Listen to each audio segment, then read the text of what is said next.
Seja bem-vindo mais uma vez à sua casa, nossa casa. Amém?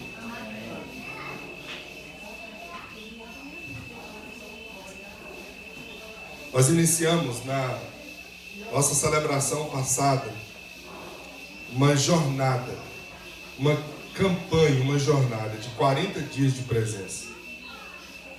E no nosso encontro passado nós falamos sobre experimentando a presença por meio do perdão. E hoje nós vamos falar sobre experimentando a presença pela redenção. A presença de Deus, ela é tudo que nós necessitamos. Tudo o que nós necessitamos. Essa série de mensagens está baseada no livro As 7 Milhas, de Steven Furtick. E essa série de mensagens está baseada nesse livro que vai trabalhar as últimas palavras de Jesus na cruz. As últimas palavras, as últimas afirmações de Jesus na cruz. Nós começamos domingo passado falando sobre experimentando a presença por meio do perdão, sendo que essa foi a primeira palavra mencionada por Jesus já na cruz. Pai, perdoa-lhes, pois não sabem o que estão fazendo. Essa foi a primeira palavra. E hoje nós vamos olhar e vamos aprender a segunda palavra de Jesus na cruz, que tem a ver com a redenção. Tem a ver com a redenção. Eu quero convidar você para fazer a leitura de Lucas capítulo 23, verso 43. Apenas esse versículo. Lucas capítulo 23, verso 43. Enquanto você abre a Bíblia, é importante te lembrar uma coisa. Você deve ter recebido na segunda-feira, porque eu enviei para todas as pessoas. Durante esses 40 dias de presença, nós estamos também em jejum. E lá nós mandamos exemplos de jejum ou opções de jejum para você fazer uma escolha daquela. E durante esses 40 dias, você cultivar uma das disciplinas mais importantes, das disciplinas espirituais mais importantes da vida de um cristão. Existem coisas na vida de um cristão que nós não podemos nem pensar em deixar de fazer. Nós fazemos muito bem duas coisas, eu diria pelo menos uma. Muito bem, eu não vou dizer as duas não. Mas uma a gente faz muito bem, que é O que nós fazemos muito bem como cristão? Eu espero que você faça. Orar. Eu espero que você faça. Eu acredito que a oração não é tanto, para algumas pessoas, dificuldade. O ato de falar com Deus. Há uma segunda disciplina espiritual importantíssima, que talvez seja um grande desafio para muita gente, infelizmente, que é a leitura da Bíblia. A leitura da Bíblia. Como nós alimentamos todos os dias, nós precisamos também nos alimentar espiritualmente. Eu estou preparando uma mensagem para falar sobre equilíbrio. E Deus me deu essa mensagem de uma forma muito preciosa num tempo de aconselhamento com uma pessoa, falando sobre as áreas da nossa vida: psicológico, emocional, físico, espiritual. Não adianta você investir no físico se a sua vida espiritual está lá embaixo. O segredo é o equilíbrio. Eu não posso descuidar do meu psicológico, eu não posso descuidar do meu emocional, eu não posso descuidar do meu físico e eu não posso descuidar do meu espiritual. Cada uma dessas áreas a gente cuida de uma forma específica e a Bíblia nos fala disso. E o que eu estou dizendo hoje é que nós estamos cuidando da nossa vida espiritual. Buscar a presença, buscar nosso crescimento na vida espiritual. E o jejum é outra prática espiritual importantíssima na nossa vida. Você precisa cultivar o hábito de jejuar na sua vida, de fazer propósito na sua vida. Jesus diz, essa caça de jejum só sai por meio de, essa caça de demônio só sai por meio de jejum e oração. Perdão. Que invenção, hein? Essa casta de demônios só sai por meio de jejum e oração. Tem coisa que não vai romper na sua vida só com oração.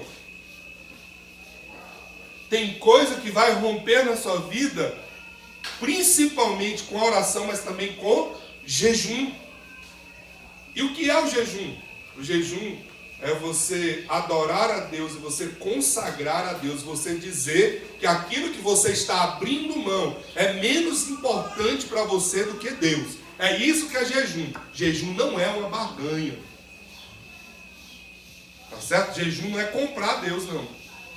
Jejum é, eu estou abrindo mão de algo que é importante para mim, dizendo, isso que eu estou abrindo mão é menos importante que o Senhor. Então o Senhor ocupa o lugar na minha vida, como prioridade.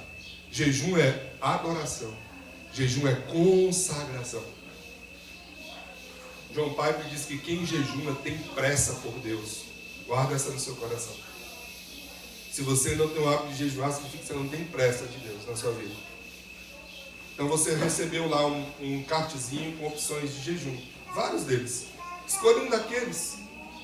Faça a propósito. Já se perguntou por que eu estou deixando a barba crescer? Só para ficar mais bonito? Claro que não. Porque para mim é uma luta. Difícil para mim. Não sei se eu vou conseguir acostumar com isso. Mas eu vou fazer ao Senhor algo que me custe. Eu falei, Senhor, durante 40 dias eu não faço a barba. É um propósito que eu fiz diante do Senhor. Eu já compartilhei com vocês outros jejuns. Nós estamos fazendo jejum em família. Sabe qual é o jejum que nós escolhemos? Vou compartilhar com você. Nós não jantamos durante 40 dias. Nossa família. Estamos juntos no mesmo propósito. Escolha o seu. Começa pequeno. Até um dia, e no domingo passado, algumas pessoas perguntaram para mim assim, pastor, como é que é o jejum da água? É só tomar água? Não tomar outro tipo de líquido, mas é tomar somente água durante os 40 dias? Também. Mas há um jejum. Jesus nos ensinou ele de 40 dias só tomando água. E você vai chegar lá. Esse é um jejum sobrenatural. Consegue imaginar você fazendo um jejum desse? Você já viu na Bíblia a Bíblia falando que para algumas pessoas o Deus delas é o ventre? Já viu isso na Bíblia? É forte, não é? Deus é o ventre? Não consigo olhar para aquela picanha e não ficar sem comer. Consegue? Claro que consegue. Mas você vai orar a Deus e a orientação foi: ore ao Senhor. E Deus, o Espírito Santo, vai ensinar a você, vai dar a você a direção do seu jejum.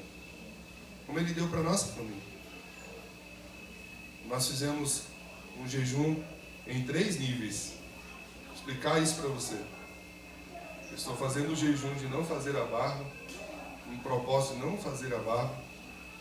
Nós fizemos um propósito de quando chegarmos em casa, depois que buscarmos as crianças, de 2 horas sem ligar absolutamente nada, nem celular, nem televisão, nem computador, nada. Então assim, por volta de 1h da tarde até 3h da tarde, vocês não vão conseguir falar conosco por meio de nada de redes sociais. Fizemos um propósito em família, como está sendo maravilhoso para nós. E fizemos um propósito também na questão da alimentação, que está sendo uma bênção para nós. Nós queremos, porque temos pressa de Deus, do mover de Deus na nossa vida. Estamos consagrando e adorando ao Pai. Escolha o seu jejum. Amém? Lucas capítulo 23, verso 43. Experimentando a presença por meio da redenção. Experimentando a presença pela redenção. Diz assim a palavra de Deus aos nossos corações nessa manhã, Lucas 23, 43. Eu lhes garanto, hoje você estará comigo no paraíso.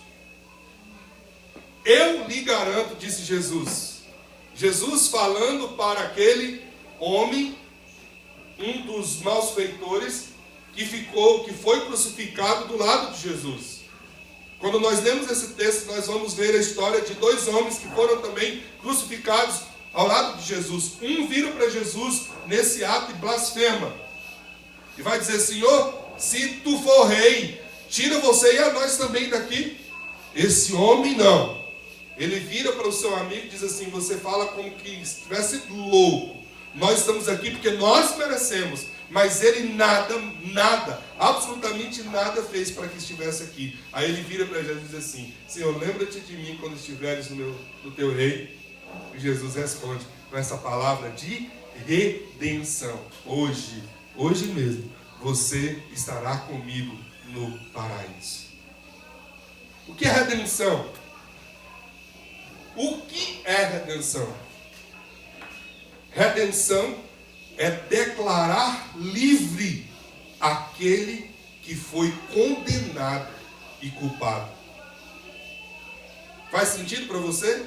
O que é redenção? É você libertar aquele que foi condenado, julgado, sentenciado da morte. Quando nós falamos de redenção, nós precisamos entender que é a ação de Deus na minha vida, onde Deus me declara livre quando eu sou culpado. A Bíblia diz que o salário do pecado é a morte. Mas a mesma Bíblia diz que o dom gratuito de Deus é a vida eterna em Cristo Jesus, o nosso Senhor. O dom gratuito. Por causa do pecado, eu e você merecemos a morte.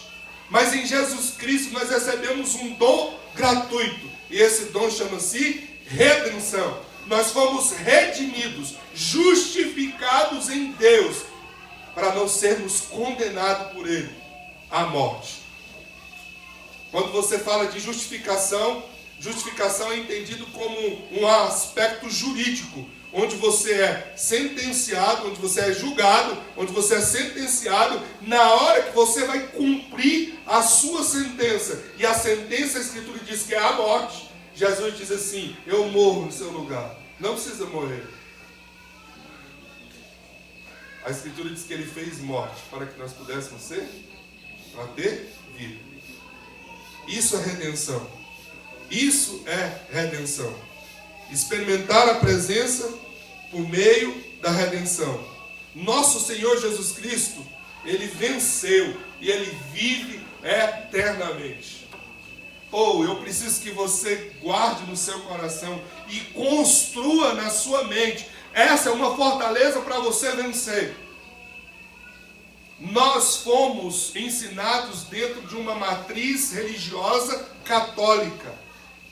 Todos nós. Esse é o contexto de ensinamento para nós. E nós não aprendemos e temos dificuldade de enxergarmos Jesus como Ele de fato está hoje. Como é que Ele está hoje? Vivo, em glória, ressurreto. Jesus não está pendurado numa cruz. Deixa eu te falar uma coisa, sem medo de cometer um erro. Qual é a força do cristianismo? Onde está a força do cristianismo? Aonde? Aonde? Na ressurreição de Jesus. A força do cristianismo não está na cruz, não, gente. Você acha que é a cruz que é a força do cristianismo? A cruz foi o meio pelo qual Jesus foi levado à ressurreição. Todas as pessoas, uma grande parte das pessoas na época de Jesus morriam como? Pendurado numa cruz. Jesus não foi o único que foi pendurado numa cruz. Era um tipo de morte comum. De malfeitores, geralmente os malfeitores eram condenados à morte de forma a ser crucificado. Pedro morreu crucificado, diz a história do cristianismo. E quando foram crucificar o apóstolo Pedro, ele pediu que fosse crucificado de cabeça para baixo, porque ele não se sentia digno de morrer como Jesus morreu. Era comum, meio que quase que comum, a crucificação na época de Jesus. Era a morte mais dolorosa que existia. Agora existe um detalhe. Qual é o detalhe? Todo mundo pode morrer crucificado, mas só um ressuscitou, meu amigo. Essa é a força do cristianismo. Esse é o poder do cristianismo. Jesus está vivo. Essa foi a palavra de Lucas também. Quando as mulheres foram procurar Jesus naquele sepulcro, a palavra do anjo é: por que vocês procuram entre os mortos aquele que está vivo pelo século dos séculos? Nós precisamos mudar a nossa mentalidade de olhar para um Cristo morto, um Cristo crucificado. A cruz está livre. Jesus venceu e vive eternamente. É por isso que Paulo vai dizer que em Cristo Jesus, por meio de Cristo Jesus, nós somos mais do que vencedores, porque Ele venceu. Ele venceu. Olha para Jesus ressurreto, muda essa mentalidade de olhar para o Cristo ferido. 1 Coríntios 15, 55 a 57, onde está a morte, a sua vitória? Onde está a morte, o seu aguilhão? O aguilhão da morte é o pecado, e a força do pecado é a lei. Mas graças a Deus que nos dá a vitória por meio do nosso Senhor Jesus Cristo. A morte não tem poder. Ela está subjugada a Jesus. Por quê? Porque Jesus Cristo ressuscitou. Ressuscitou. Lucas 23, 24. Pai, perdoa-os, porque eles não sabem o que estão fazendo. Essa foi a primeira palavra. Agora, Jesus nos ensina: eu lhes garanto, hoje você estará comigo no paraíso. No domingo passado eu fiz uma pergunta: se você morresse hoje, você poderia afirmar com convicção que você iria para o céu? O que você me disse? Não diz respeito a você, nós cantamos aqui, tem tudo a ver com Ele. Aí, Jesus, eu lhe garanto que hoje você estará comigo no paraíso.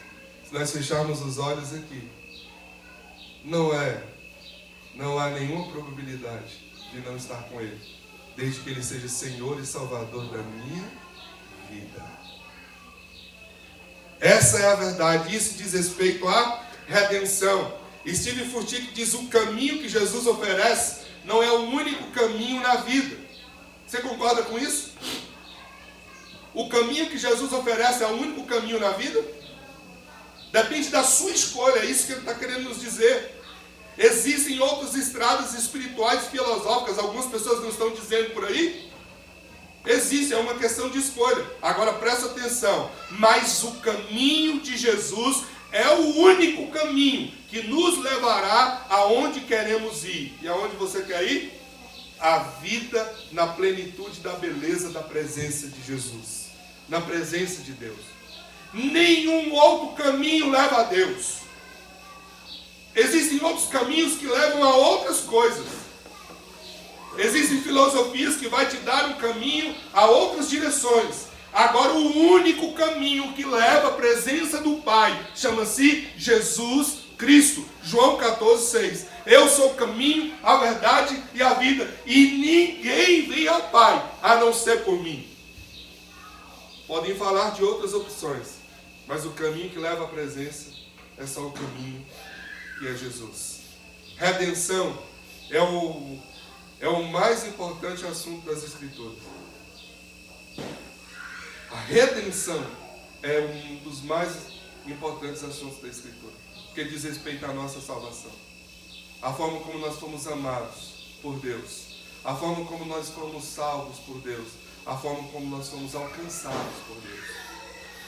Porque Deus amou o mundo de tal maneira que deu o seu único Filho, para que todo aquele que nele crê não pereça, mas tenha vida eterna. Sabe o que é isso? Redenção. Redenção. Romanos 3,10 nos mostra a importância da redenção na nossa vida, porque a Escritura nos diz: não há um justo, nenhum sequer. Nenhum sequer.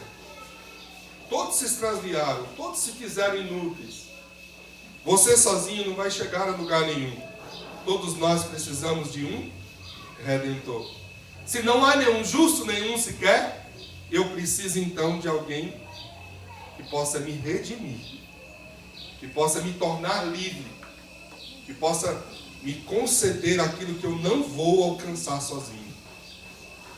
Por isso Jesus é o nosso Redentor. Jesus respondeu: eu sou o caminho, a verdade e a vida, ninguém vem ao Pai a não ser por mim. Lucas 23, 43, ele disse: eu garanto, hoje você estará comigo no paraíso. Viva com essa convicção todos os dias da sua vida, porque você não sabe que hora que vai fechar os seus olhos, e você não precisa saber. Essa não deve ser a sua preocupação. Não importa o dia, a hora que eu vou morrer, o que importa é, no dia que eu morrer, eu na verdade não estou morrendo, eu estou sendo transformado e eu estou voltando para minha casa, porque a nossa casa não é aqui. Colossenses 1:21 diz: antes vocês estavam separados de Deus em suas mentes, eram inimigos por causa do mau procedimento de vocês. Presta atenção, eu acabei de falar sobre fortalezas da mente aqui. Esse é um dos versículos também que nos mostra isso. Quando nós estamos vivendo longe de Deus, nós vamos aprendendo coisas que vai nos separando, nos distanciando de Deus. E às vezes nós carregamos isso, mesmo depois de ter tido um encontro com Jesus. E essas coisas precisam ser arrancadas, tiradas, destruídas da nossa mente. Porque a vida com Jesus é diferente, a vida por fé. Ontem à noite estava pensando nisso. A grande dificuldade que as pessoas têm de não experimentarem o sobrenatural, porque elas querem explicar a fé. Fé se vive, não se explica, cara. Milagre se experimenta, se vive, não se explica. Se é sobrenatural, significa que não tem uma explicação natural. Entende isso? Nós precisamos mudar essa nossa mente. Romanos 5:10. Se quando éramos inimigos de Deus, fomos reconciliados com Ele mediante a morte de seu Filho, quanto mais agora, tendo sido reconciliados, seremos salvos por sua vida. Você é salvo pela vida de Jesus. Jesus veio para nos salvar. Ele morreu e ressuscitou por mim e por você. Amém?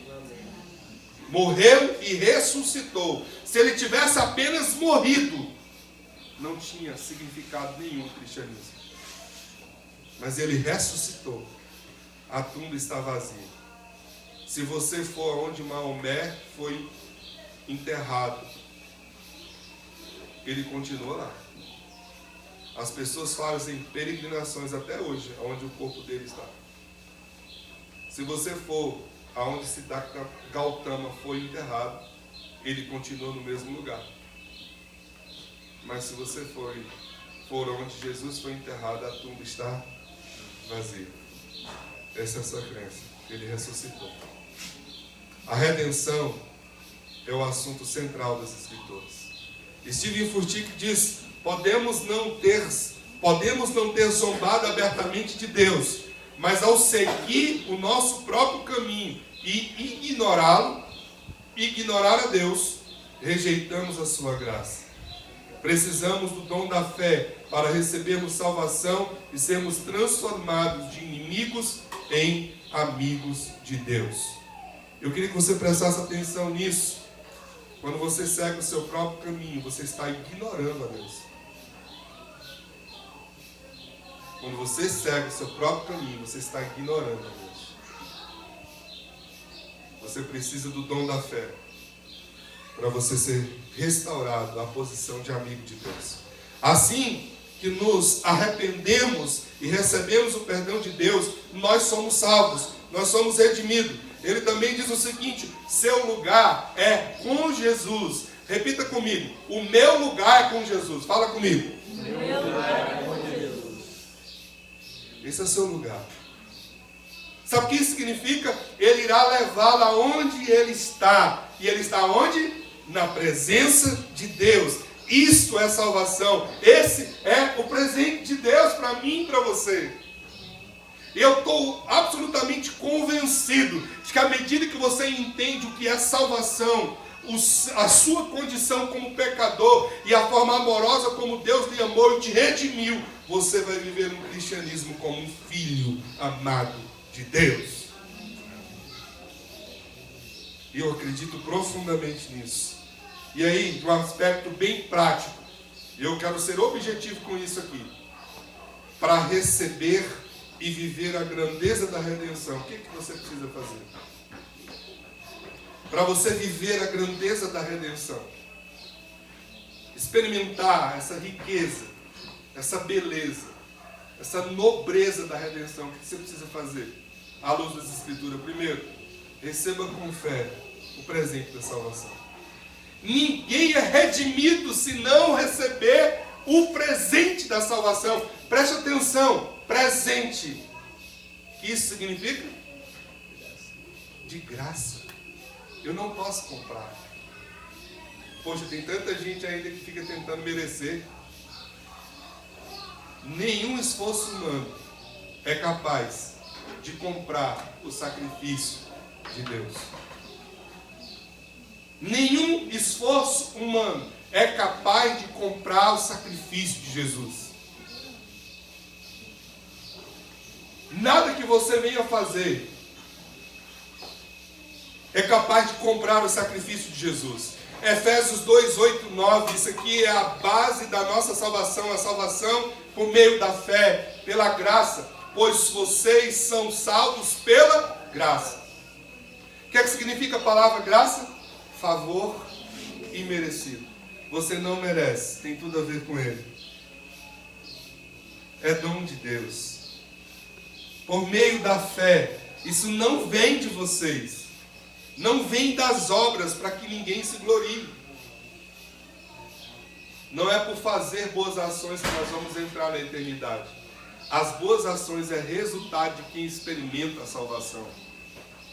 O versículo 10 desse mesmo capítulo vai dizer: pois somos criados em Cristo Jesus para as boas obras, as quais Ele preparou de antemão para que andássemos nela.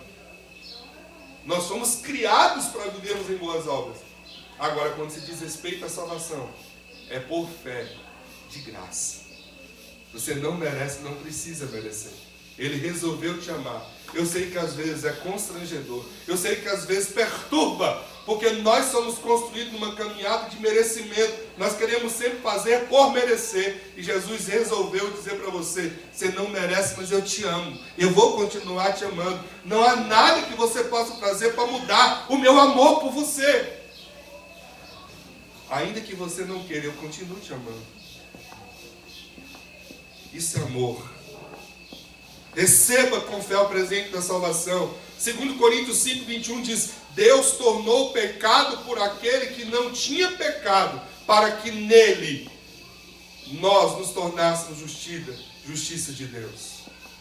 Esse versículo eu acho sensacional. Deus tornou pecado por nós, aquele que não tinha pecado, para que nele nós nos tornássemos justiça de Deus. Tinha que ser Ele, perfeito em amor, perfeito em todos os níveis e sentidos que você possa imaginar. Ele se fez pecado, Ele se enfermou. Isaías 53 nós lemos semana passada. E tudo isso que Ele fez foi para que a gente se tornasse justiça dEle.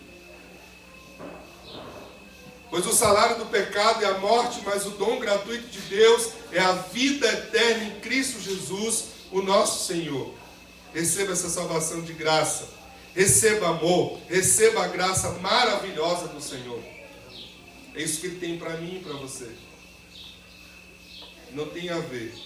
Olha, deixa eu te lembrar de uma coisa. Você não é o seu pecado. Você é um filho. Você é uma filha amada de Deus. Viva com essa consciência, cara. Eu não sou o meu pecado. Eu sou um filho amado de Deus. Você é uma filha amada de Deus. A salvação pertence ao nosso Deus, que se assenta no trono e ao Cordeiro. É a Ele. É a Ele.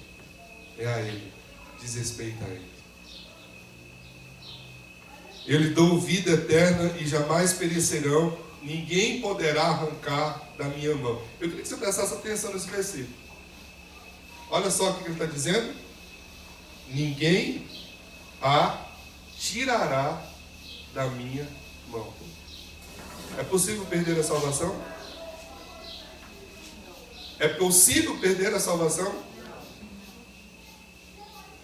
Eu vou perguntar novamente. É possível perder a salvação? É possível perder a salvação, gente? Eu lhes dou a vida eterna e elas jamais perecerão. Jamais perecerão. Ninguém as poderá arrancar da minha mão. É por isso que Paulo escreveu Romanos capítulo 8, lá nos versos finais. Nem a morte, nem a vida, nem o presente, nem o porvir, nem qualquer outra criatura, nem nada poderá nos separar do amor de Deus que está em Cristo Jesus. Nada pode nos separar. Pastor, mas você falar um negócio desse, então todo mundo vai viver de forma irresponsável?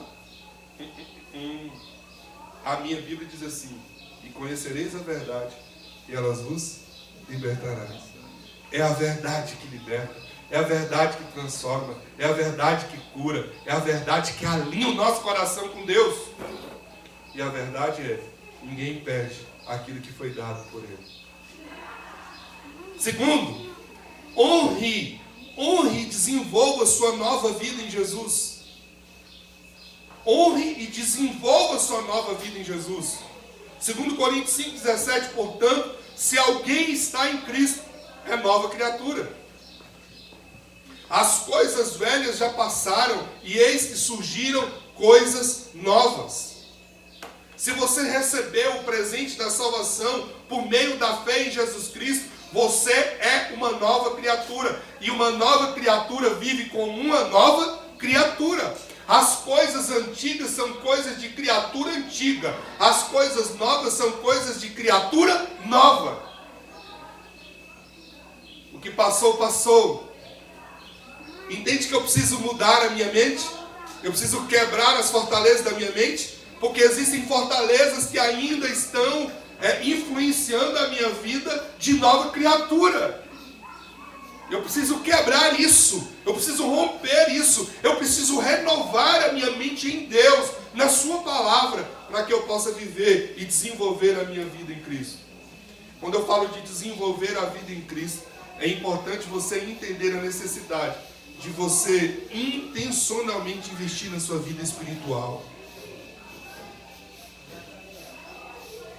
Cara, sabe uma das coisas que mais tem me afligido na vida hoje em dia? Eu vejo as pessoas investindo tanto em suas profissões, em suas carreiras. Elas estão melhorando o tempo inteiro. E sabe de uma coisa? Você precisa fazer isso. Lembra das áreas? Eu preciso investir também nessa área profissional, sim. Cara, mas eu preciso investir na minha vida espiritual. E aí eu quero dizer para você, por exemplo, quando eu saio aqui e vou para um retiro, eu estou investindo na minha vida espiritual. De vez em quando as empresas não fazem um final de semana de imersão para poder capacitar na área de atuação. Por que você não faz isso na sua vida espiritual?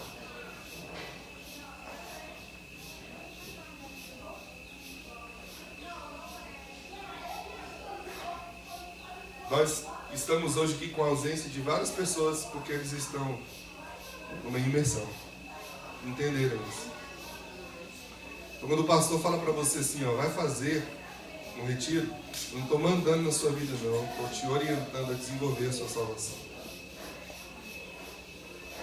Desenvolver a sua salvação. E é uma forma de honrar a Deus. Nós estamos aqui no 30 semanas, louvado seja Deus, já não tem nem mais vaga. Com 34 pessoas no 30 semanas, aleluia. Quando você para a sua vida, a sua agenda e faz algo assim, a gente que está inserido aqui e já estamos indo para a terceira semana, a gente sabe o quanto que isso é poderoso e quanto está abençoando a nossa vida. Nós estamos investindo na nossa vida espiritual. Deixa eu te falar uma coisa. Nós estamos fazendo um planejamento estratégico da nossa igreja Se você quiser nos ajudar nesse planejamento da sua área, vem entrar com a gente. E sabe o que estamos planejando para o ano que vem? O ano que vem você vai investir na sua vida e vai ter várias opções de você fazer isso. Nós precisamos crescer espiritualmente, sabe por quê? Isso é uma forma de desenvolver a nossa nova vida em Cristo. Quando eu nasço em Cristo novamente, eu sou um bebezinho, depois eu sou uma criança, depois eu sou um adolescente, depois eu sou um adulto. Eu estou com 24 anos de caminhada com Jesus, já sou um adulto. Eu preciso investir nisso. Como você faz, por exemplo, saindo, tirando tempo de férias com a sua família, e é importante, você precisa fazer isso.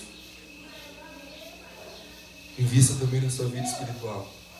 Honre e desenvolva a sua nova vida em Cristo. É assim que a gente desfruta da redenção. Que a gente vive como redimido. É dessa maneira que nós avançamos. Nós vamos para outros níveis. Crescemos. 2 Coríntios 5,15, e ele morreu por todos para que aqueles que vivam já não vivam mais para si mesmo, mas para aquele que por ele morreu e ressuscitou. Se alguém fez algo tão grande, tão nobre para você, será que ele não merece a sua vida? Não merece o seu tempozinho, o seu tempo? Não merece nada seu? Merece. Será que alguém que fez algo tão grande por mim não merece 2 horas e 40 do meu dia, cara? Porque quando a gente fala nos 10%, só se pensa em recurso financeiro. Mas 10% do seu tempo, da sua atenção, é o mínimo que você pode oferecer para Deus. O mínimo. Se a sua hora se o seu dia tem 24 horas, como deveria ser pelo menos o seu investimento intencional na relação com Deus? Pelo menos 2 horas e 40. Nós, porém, temos a mente de Cristo. Sua vida agora tem como base e sustento a justiça de Deus, a santidade de Deus, a verdade de Deus. Jesus fez semelhantes aos homens para que os homens sejam semelhantes a Ele. Vamos ler todos juntos essa frase? Jesus se fez semelhante aos homens para que os homens sejam semelhantes a Ele. E como eu me torno semelhante a Ele? Quando eu desenvolvo, quando eu mudo a minha mente, quando eu ensino na minha vida os princípios e os valores dele, do reino dele. Terceiro, para você viver e desfrutar da redenção, experimentando essa presença de Deus, viva para cumprir os propósitos de Deus. Fala para a pessoa que está do seu lado, olha para ela, diz assim: você não está aqui por acaso. Quem já leu esse livro? Quem já leu o livro Uma Vida com Propósito? Deixa eu te falar, faça um investimento. Eu já comprei tantos livros, já dei tanto desse livro para os outros. Faça um investimento. Compre esse livro, deixe esse livro na sua cabeceira, para você entender o que é propósito. E leia. Por favor, não deixa lá não, senão vai ficar igual a Bíblia no Salmo 91 aberto, que não faz nada. Leia, você não está aqui por acaso. Deus te criou para um propósito, para um projeto. Deus te criou com uma finalidade. Viva para cumprir os propósitos de Deus. Não há nada, olha só, preste atenção no que eu vou dizer a você. Não há nada que você possa fazer que traga tanta realização do que você viver os propósitos de Deus. Qualquer coisa que você imagine fazer na sua vida, qualquer coisa grande, especial, significativa, relevante, extraordinária que você imagine poder realizar na sua vida, nada se compara a você viver o propósito de Deus para você. Nada. Jean, que alegria de ter aqui. O significado da nossa existência não está em fazer aquilo que nós gostamos, está em fazer aquilo que é gosto, paixão e amor de Deus. Por isso que nós vivemos um tempo onde as pessoas estão tão vazias. Dostoiévski disse isso de uma forma tão clara. Dentro do homem existe um buraco do tamanho de Deus. E você pode buscar nos recursos, nos bens, na sua carreira, nos seus diplomas, nos relacionamentos, em qualquer outro lugar. Ela não vai preencher, isso não vai preencher, porque somente Deus pode preencher. O propósito está com Ele. Porque somos criação de Deus, realizada em Cristo Jesus para fazermos boas obras, as quais Deus preparou. Quem preparou tudo? Abra sua Bíblia, leia e marque esse versículo que eu vou citar para você. Salmo 139, verso 16. Está escrito assim: todos os nossos dias foram escritos e determinados sem que um deles viesse a existir. Ele escreveu a sua história. Você só encontrará prazer vivendo essa história, esse roteiro que ele escreveu para você. Salmo 139, verso 16. Você está entendendo? Ele escreveu uma história e eu quero viver paralela a essa história. Por isso que eu fico perdido, por isso que eu fico aflito, por isso que eu fico angustiado, por isso que eu fico perturbado, porque eu estou vivendo uma história paralela. Eu só vou encontrar significado, sentido e prazer vivendo a história que Ele construiu para mim. Esse é o significado, Ele preparou de antemão para você. Quando eu vivo só a minha agenda, eu vou me frustrar. Sem os propósitos de Deus, a vida não faz sentido. Não faz sentido.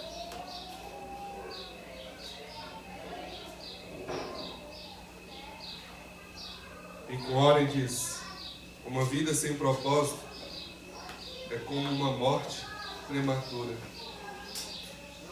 Você precisa ler esse livro, eu recomendo. Uma vida com propósito. Pois o Filho do Homem veio buscar e salvar o que estava perdido. Clame a mim, eu te responderei e direi coisas grandes e insondáveis que você não conhece.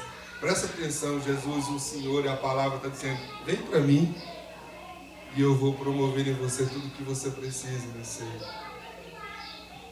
Jesus disse isso no livro de Mateus, versículo 33 do capítulo 6.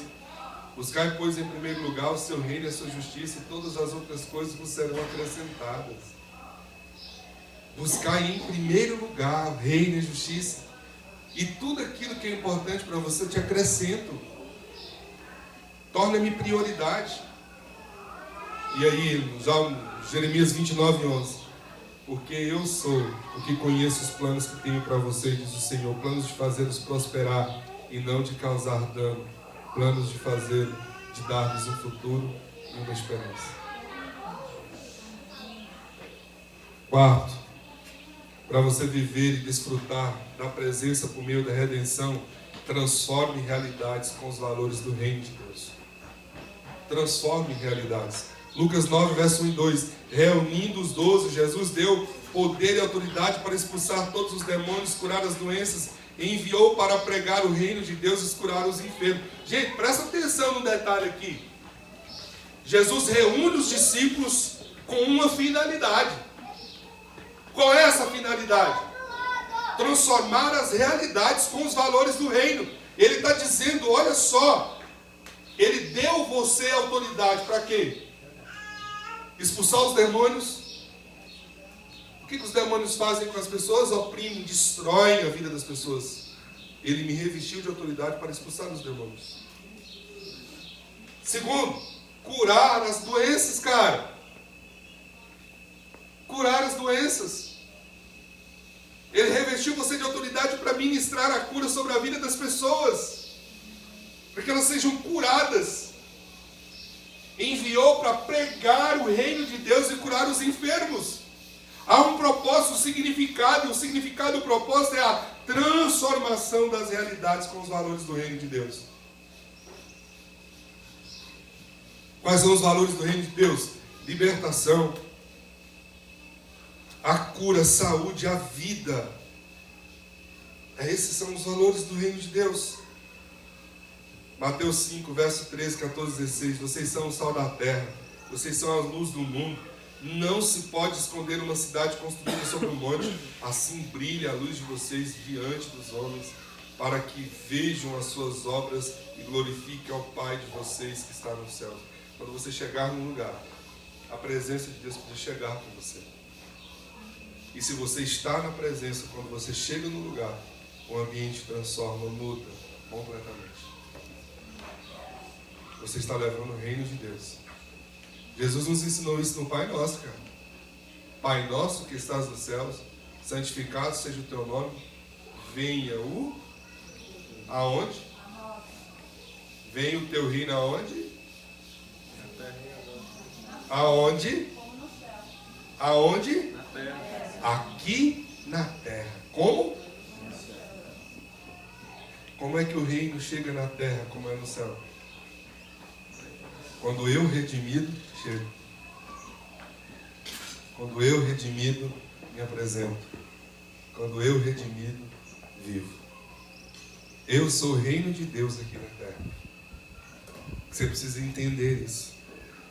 Quando você entende isso, é diferente. Não é quando o pastor chega na sua casa, não. É quando você está na presença, as coisas são assim.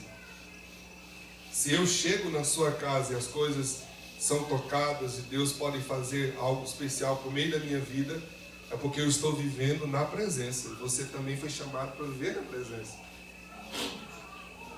Todo redimido tem o privilégio de desfrutar da presença que promove transformação de realidades. Todo redimido. Por fim, para concluirmos, você experimenta a presença por meio da redenção. Você precisa ser um agente de redenção no mundo para os outros. Deus te chamou para isso. E eu quero concluir aqui. Minha oração não é apenas por eles, disse Jesus em João 17:20. Rogo também para aqueles que crerão em mim por meio da mensagem deles. Quantas pessoas estão crendo por meio da sua mensagem? João 4,35 diz: vocês não dizem daqui a 4 meses haverá colheita? Eu lhes digo, abram os olhos e vejam os campos, eles estão maduros para a colheita. Jesus está nos chamando para um novo tempo. Lucas 23:43. Eu lhe garanto, hoje você estará comigo no paraíso. Por que Jesus nos redime? Por que Jesus nos transforma? Para que a gente viva os propósitos deles nessa terra. Eu gosto muito de um aspecto teológico que chama o já, mas o ainda não. Tudo que nós vivemos na terra é aquilo que Jesus estabelece em nós para ser pleno na eternidade, cara. Tudo será pleno na eternidade. Mas tudo começa quando eu inicio intencionalmente um relacionamento com Ele. Por isso nós estamos buscando a presença. Nada pode te dar o que a presença lhe oferece. Nada é suficiente para você do que aquilo que na presença você encontra. Só para te lembrar, Jeremias 2:12-13. Meu povo cometeu 2 loucuras. A mim me abandonaram a fonte de água viva e construíram suas próprias cisternas rachadas que não retêm água. A fonte de água viva é só Ele. É nele que nós somos redimidos para vivermos de forma extraordinária o que Deus tem para nós. Eu queria que você fechasse seus olhos. Quero convidar o Ministério de Adoração para vir aqui.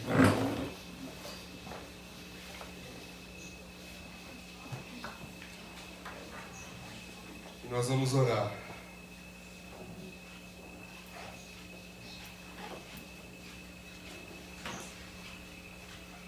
Eu queria que você hoje se colocasse diante de Deus numa posição de redimido, como aquele que recebeu o maior presente que poderia receber na existência, que é Jesus Cristo. E receber esse presente que é Jesus Cristo significa, sobretudo, desfrutar da presença e da companhia do Pai. Nós iniciamos essa conversa dizendo que existem muitos outros caminhos, mas o único caminho que te leva à presença de Deus chama-se Jesus Cristo. E é esse o caminho que você precisa. Você não está precisando de mais dinheiro. Você não está precisando de mais diplomas. Você não está precisando de mais prestígio. Você não está precisando de mais influência. Você precisa da presença. Ela é tudo que você precisa. O salmista, no Salmo 16, verso 11, nos diz: na presença de Deus, há plenitude de alegria, há delícias perpétuas. Lá é a fonte.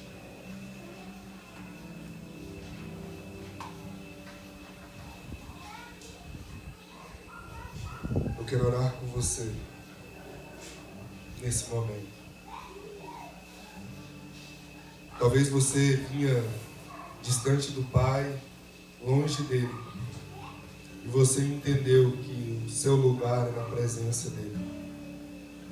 E hoje você quer tomar um posicionamento, uma decisão de estar e permanecer na presença. Eu quero convidar você para se colocar de pé para eu orar por você. Talvez você caminhou na presença e distanciou, seguindo o seu próprio caminho, fazendo aquilo que você achava e entendia ser melhor. Mas hoje você entendeu que a presença é o seu lugar. E você decide voltar para a presença. Eu quero convidar você para ficar de pé também. Eu quero orar com você.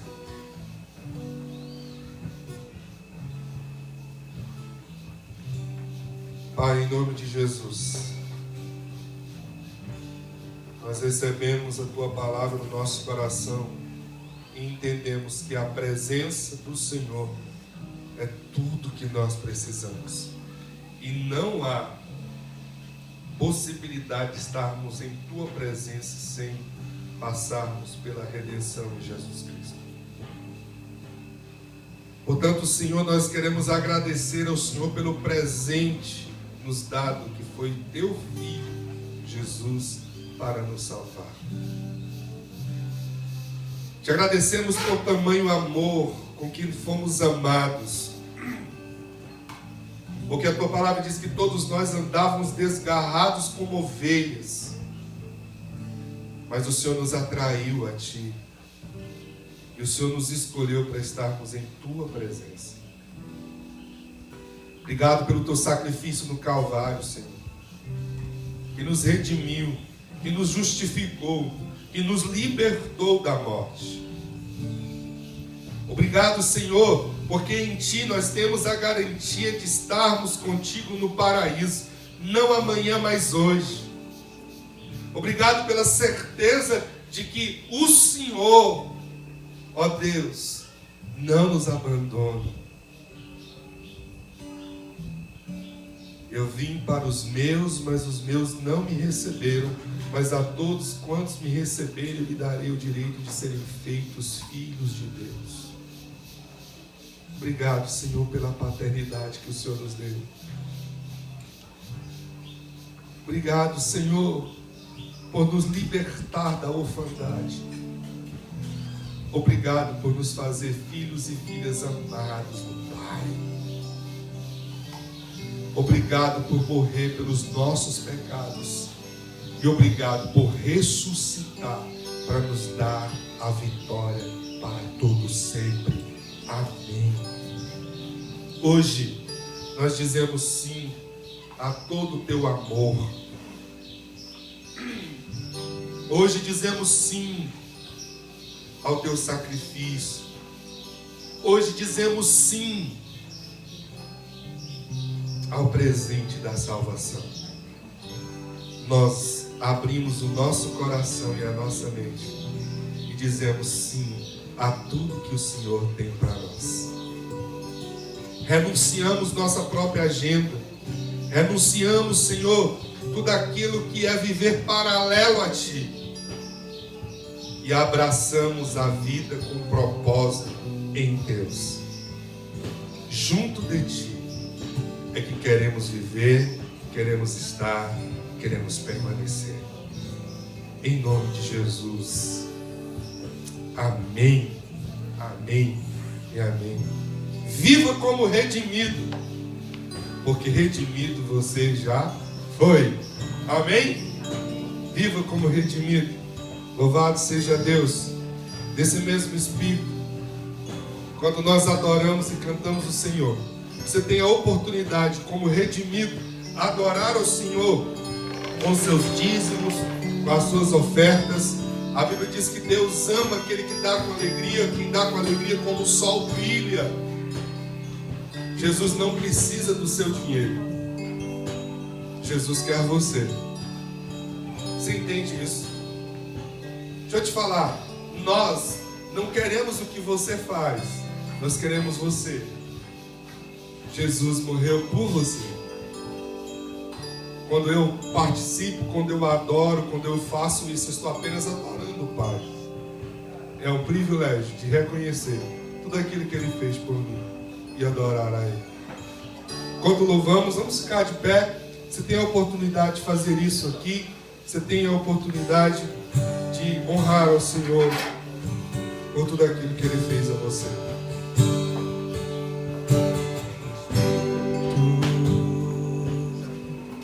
Em verdade, te adoramos,